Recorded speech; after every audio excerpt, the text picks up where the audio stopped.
I've been reading about you, and you were actually a German exchange student, but how long have you been in Australia? I've been here for now coming to 6 years now, yeah. When you came here as an exchange student, did you imagine that you would be staying here? Look, I've always had dreams and, goals that I sort of wanted to achieve in my life, and being able to, even go to Australia and live what I'm living now is sort of like, that was always unimaginable. But I guess I just enjoy it, and I enjoy, being here now for 6 years. It sort of feels like it's my home and I belong here, I don't know. It feels great. You're doing really well with the accent, I must say. Thank you.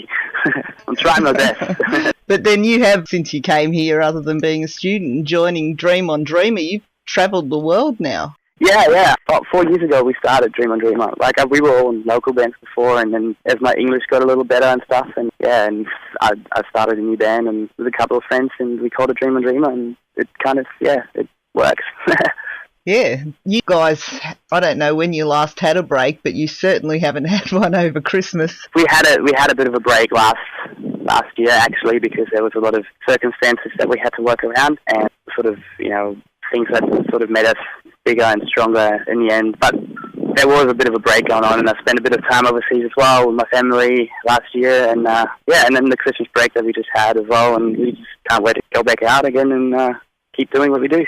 The stuff you had going on last year, is that part of the inspiration for your latest album, Loveless?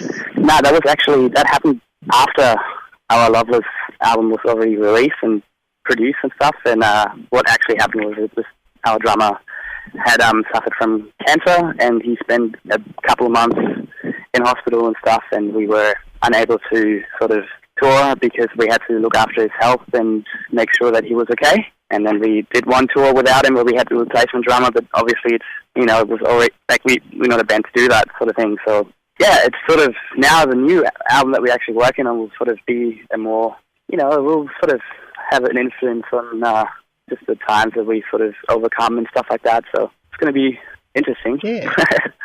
That sounds really tough. Is he doing well now? Is he fully recovered? He's doing really well, yeah. He's improving, and his virus is not spreading any further, or it's actually stopped growing. And he's the doctors say, he's on medication still and stuff, but he's fine. We've just done Europe. He was back with us on the European tour, and he's really, fine now. He just has to sort of change and adapt to his new ways of living, I guess, and be really, really healthy and really look after himself, and, don't drink too much and all these kind of stuff, and which is, he's obviously willing to do that when it comes to, living a life or whatever. So I think that really changed him as a person, and it changed us as a band as well. We've gotten a lot closer together, I guess, and it's good. Now it's good. It was really bad, yeah, but now it's great, yeah. I really hope that he goes well and everything goes well for you. It definitely would have affected all of you quite dramatically, so I guess that's going to have something to do. There's going to be, in the new album, there's going to have to be some inspiration from that. Yeah, I guess that's just us being, progressing as people and learning more and growing up, and, the situations that we've taken from it and inspiration, and I think it's definitely something that we sort of have influence, will be influenced in the new album, of course, yeah, from that experience. Yeah. And the album you've got out at the moment, Loveless, that, it sounds like it's not a good message, but when you listen to it, there's actually a lot of positive messages in there. Yeah, that's the kind of ironic thing about it, yeah. That's kind of what we wanted to sort of do, you hear the title and you're like, oh, that's very negative. But then again, talk to us, we're the most, we're positive, and every single song, when you read the lyrics, has a positive outcome, and then that's just something that we want people to get to actually, take a couple of minutes and look further into it, and not just you hear the title or something. Don't judge a book by its cover. Exactly, and when you read into it, you can actually, as you just said, it's not negative at all. Every song is a positive message, and I think it just gives people inspiration and hope, and that's all what we really are about. Yeah, and you did Soundwave 2 years ago, and you're doing it again now. That's right, yeah. We have the opportunity to do it again, which is great. Yeah, so what are you doing? Have you got any shows and that lined up then between now and Soundwave? No, we don't actually. It starts next month, and we're doing the writing right now, and over the next month or 6 weeks or so, and yeah, we're just getting the new CD ready and writing new material for what's to come in the future. And then we're heading out to Soundwave. Did you always know you wanted to be in a band, or did that sort of just happen? I'd say it was always, it's always a dream, and I kind of started when I was probably about 15, and it interfered with a lot of my, your normal life.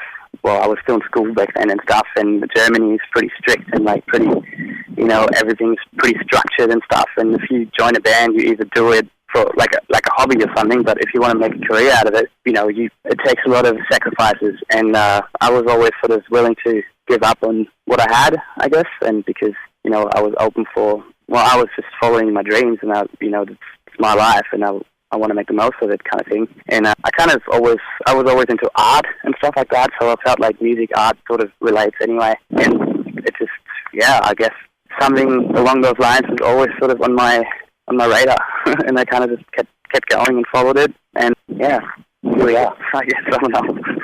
Obviously, you've got the creative outlet of writing songs and singing and performing on stage and that, and you're into art. Is there any other creative pursuits you've got? I do a lot of merchandise and stuff as well, so I'm just now that I can be a musician, lyricist, and artist, a graphic design artist. I think that's something that all goes hand in hand, and that's sort of what I spend most of my time with. If I don't do touring, I'll be I'm at home and design band merchandise or any sorts of other artwork. And it's really it's another outlet for me to just be myself and get whatever I have to say or want to do out there, and that's great.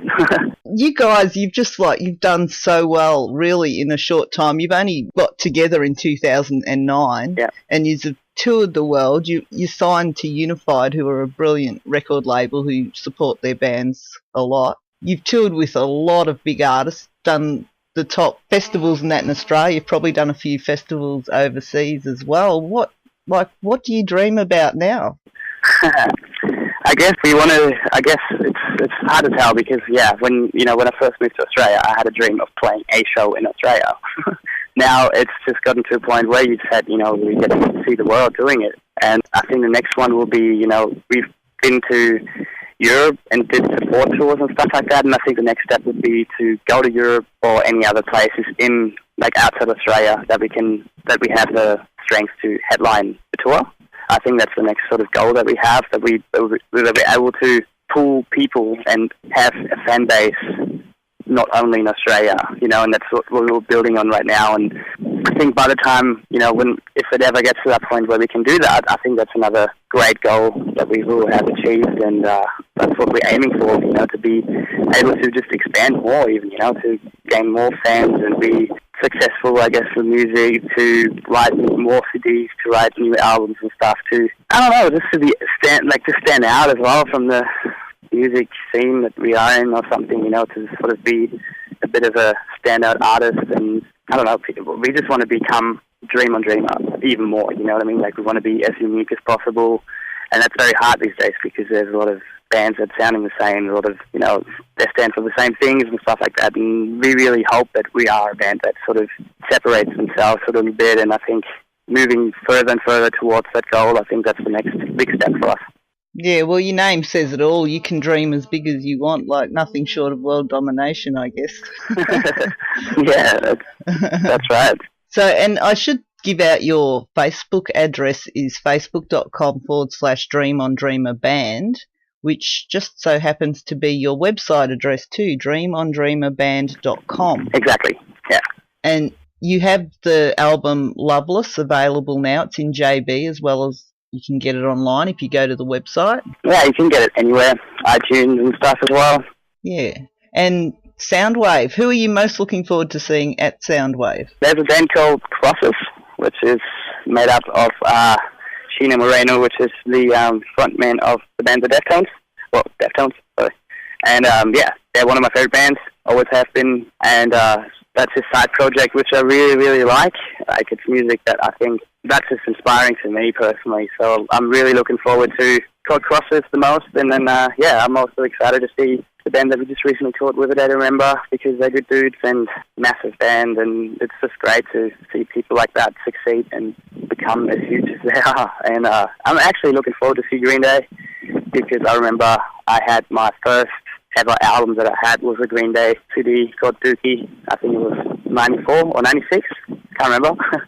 And that was like my first record that I had, and it's just amazing to be able to tour with a band that sort of got me into this. I remember stealing that CD of my sister, you know? Yeah, well, I was told the other day that whether you like or don't like Green Day, they put on the best show ever. So, and I got to say, I haven't listened to any recent Green Day CDs or whatever, but it's just like that sort of nostalgic, you know, I don't know, it's something that I'm going to look forward to, because obviously they would still be playing old songs, and it's just Green Day. I mean, why not? You know? Yeah. But then again, Dream on Dreamer are going to be really awesome to see live. I've seen your film clips, and it looks like you just put everything into it, and I very much look forward to it. Oh, thank you. Thank you very much. No it has been great talking to you, and I really do look forward to seeing you. Awesome. Which show are you going to be at? Melbourne. In Melbourne? I'm in Ballarat. Oh, sweet. Yeah. Awesome. Thank you. Well, then definitely I'm looking forward to it as well. Thank you. Bye. Bye. Bye. Bye.